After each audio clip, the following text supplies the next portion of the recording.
Monday morning, and it's raining. A gray, melancholy day.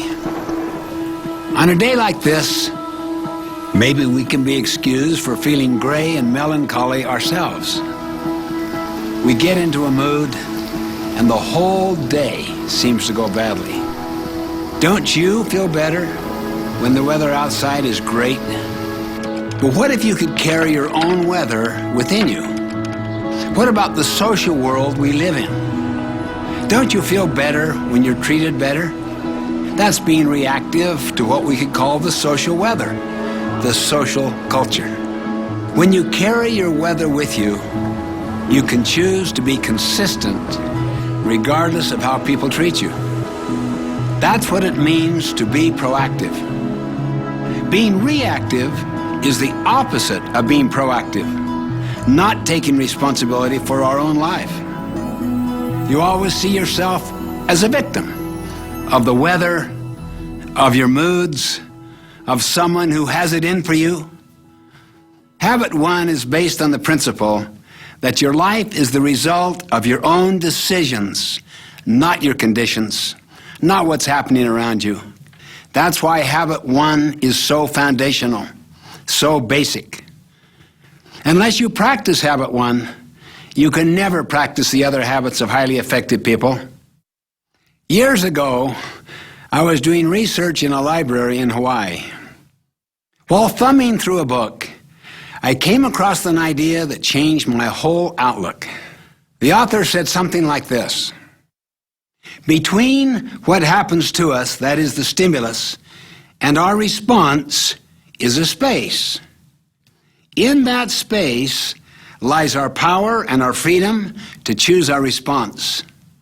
And in those choices lie our growth and our happiness. This insight sunk deep into my heart. Even in the midst of challenging circumstances, we have this exhilarating power to choose how we will respond. For instance, the great Viktor Frankl, the Jewish Austrian psychiatrist imprisoned in the death camps of Nazi Germany during World War II, experienced unbelievable indignities and tortures. He was raised to believe that you are basically a product of your childhood. But while he was in the death camp, he began to observe some very interesting things. Different people reacted differently to the same circumstances. He himself experienced terrible things.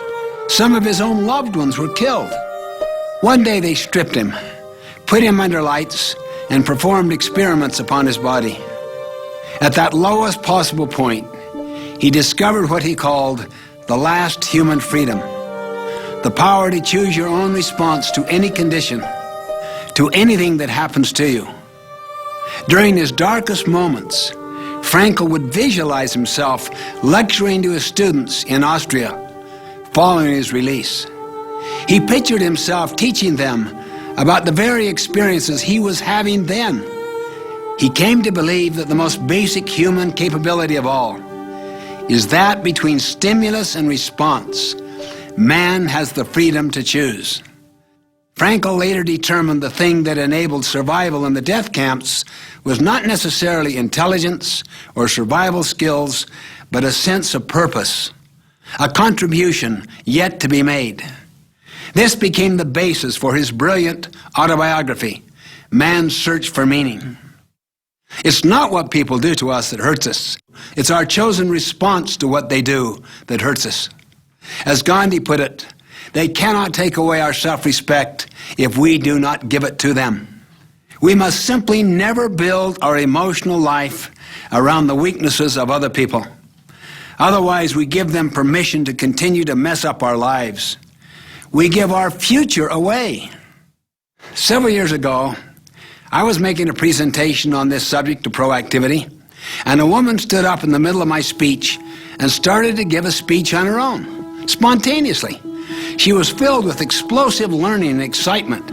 You could see in her eyes, her gestures, her body language. And then she sensed the inappropriateness of what she was doing. She sat back down. I could hardly wait until the break to talk to her. "What happened to you?" I asked. She shared her story. She said, I'm the full-time nurse to an extremely miserable man. He doesn't even acknowledge me, let alone show me any form of appreciation.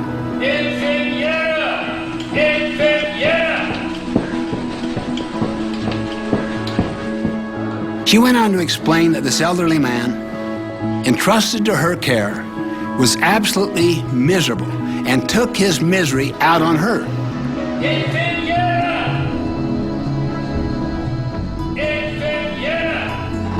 She was becoming more and more depressed and hated the thought of going to work each day and facing this irritable man. All of the other nurses felt the same way. They talked even of his demise, wished for it, hoped for it, while they were taking care of him. Then she said something to me. For you to stand up there and suggest that I am choosing to be miserable was almost too much. But then, listening to you, I suddenly realized that I do choose to be miserable. Before, I believed I didn't choose it. He made me. But then I realized how dependent I am. I'd given my power over myself to him and his miserable behavior. As I thought about what you were saying, she said, I realized I had the power to choose and felt like I had been let out of prison. That's why I stood up. I could not contain myself. I just can't tell you what that means. This feeling of freedom is almost overwhelming. We have the power and the freedom to choose, to create our own weather each day.